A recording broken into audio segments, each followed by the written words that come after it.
लोकसभा चुनाव में बीजेपी को भले ही इस बार अपने दम पर बहुमत हासिल नहीं हुई हो, लेकिन बीजेपी के साथ कुछ ऐसी चीजें हुई हैं जो शायद पहली बार है और ये एक तरह से बीजेपी के लिए भविष्य का रास्ता भी खोलने वाली है।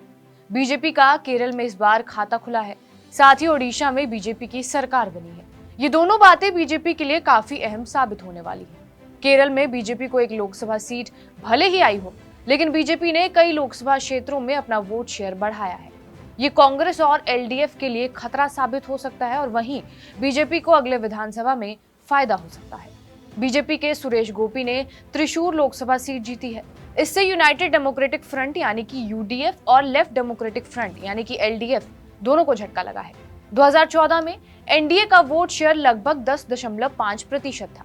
2019 तक ये 15.64% था और इस बार ये 19.23% तक पहुंच चुका है। उत्तर केरल के 5 लोकसभा सीटें कासरगोड, कनूर, वायनाड, वडकारा और कोझिकोड में एनडीए का वोट शेयर 2% से 6% बढ़ा है। सबसे बड़ा लाभ अलपुजा में हुआ, जहां वोट शेयर में 11% की वृद्धि देखी गई। अन्य हिस्सों में भी बीजेपी को फायदा मिला है। वाम दलों द्वारा शासित राज्य के 140 विधानसभा क्षेत्रों में से 110 में यूडीएफ के लिए वोटों की संख्या में बढ़ोतरी पिनाराई विजयन सरकार के खिलाफ सत्ता विरोधी लहर का संकेत है। इसका फायदा बीजेपी को भी होता दिख रहा है। एलडीएफ को एजावा समुदाय और दलितों का वोट मिलता था, जिसमें इस बार गिरावट आई है और ये वोट बैंक बीजेपी की तरफ शिफ्ट होने लगा है। आंकड़ों की बात करें तो बीजेपी 11 विधानसभा क्षेत्रों में वोटों की संख्या में पहले स्थान पर रही और 9 जगहों में दूसरे स्थान पर। हालांकि बीजेपी को भी एक तरफ से झटका लगा है। बीजेपी को लग रहा था कि ईसाई इस बार उसका साथ देंगे, लेकिन ऐसा हुआ नहीं। शायद मणिपुर हिंसा ने सारा खेल बिगाड़ दिया। ईसाई और मुस्लिम वोट कांग्रेस गठबंधन की तरफ शिफ्ट हुए, जिसका नुकसान सबसे ज्यादा लेफ्ट को हुआ। बीजेपी के सांसद सुरेश गोपी ने 37.8% वोट शेयर हासिल किया है।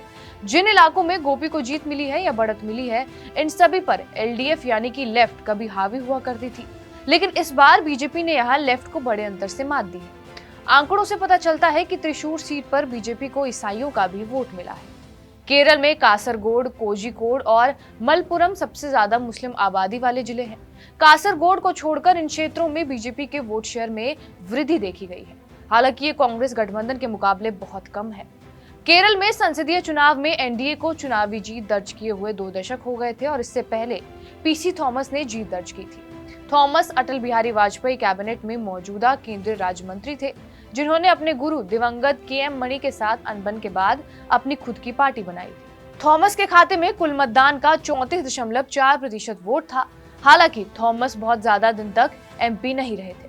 2006 में सुप्रीम कोर्ट ने जन प्रतिनिधित्व अधिनियम के तहत भ्रष्ट आचरण और मतदाताओं को लुभाने के लिए धर्म का उपयोग करने के लिए उनके चुनाव को रद्द कर दिया था। लोकसभा चुनाव की बात करें तो अटिंगल में बीजेपी का वोट शेयर 31.64%, तिरुवनंतपुरम में ये 35.52% था। चेरथला सहित त्रिशूर, अटिंगर और अलापुझा के क्षेत्रों में बीजेपी का वोट शेयर बढ़ना एजावा समुदाय की बदलती प्राथमिकता को दिखाता है और ये भी बताता है कि कैसे एलडीएफ का प्रभाव कम हो रहा है।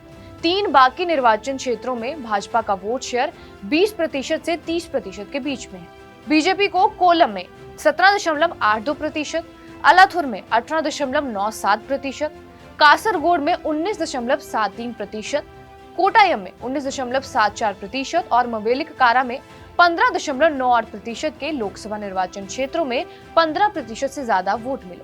सभी निर्वाचन क्षेत्रों में प्रदर्शन की बात करें तो बीजेपी का अकेले का वोट शेयर 16.68% हो गया है।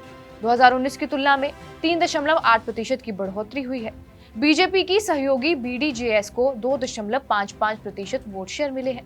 कुल मिलाकर एनडीए का वोट प्रतिशत बढ़कर 19.23 हो गया है, जो बताने के लिए काफी है कि केरल के अगले विधानसभा चुनाव में बीजेपी गठबंधन बड़ा खेल कर सकती है।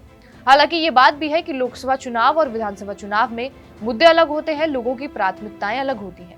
जैसे कि 2019 के लोकसभा चुनावों में केरल में कई निर्वाचन क्षेत्रों में एलडीएफ के वोट शेयर में गिरावट देखी गई थी, लेकिन 2021 के विधानसभा चुनावों में एलडीएफ ने भारी बहुमत हासिल कर सत्ता में वापसी की। लेकिन बीजेपी के प्रदर्शन से इतना तो कहा ही जा सकता है कि 2026 के केरल विधानसभा चुनाव में बीजेपी सबको चौंका सकती है। बहरहाल, आपका इस वीडियो पर क्या कुछ कहना है, हमें कमेंट बॉक्स में जरूर बताएं। बाकी देश और दुनिया की तमाम बड़ी खबरों के लिए बने रहे हमारे साथ TV9 डिजिटल पर।